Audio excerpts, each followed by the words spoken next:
দাঁড়াও দুই ভাই, তোমরা স্কুল যে সময় ছুটি হয়েছে সে সময় আসার পথে তোমার কাকুর সাথে বলে খুব খারাপ আচরণ করিছো।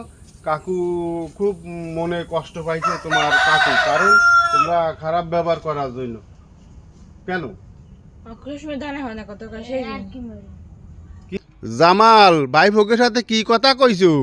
ওই পড়াশুনো করে না, খালি বকর চক্কর দিয়ে বেড়াই। কিন্তু কাকু তো তোমাদের সাথে অনেক বয়সের বড় এবং মুরব্বী।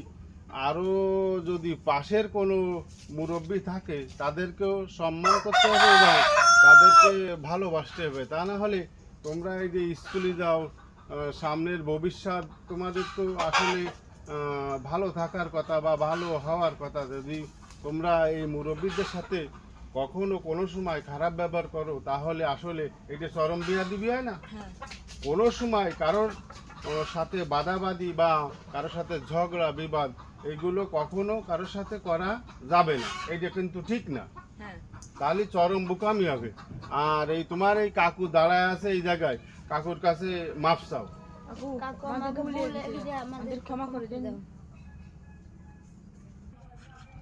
যাক, মাফ করে দিলাম।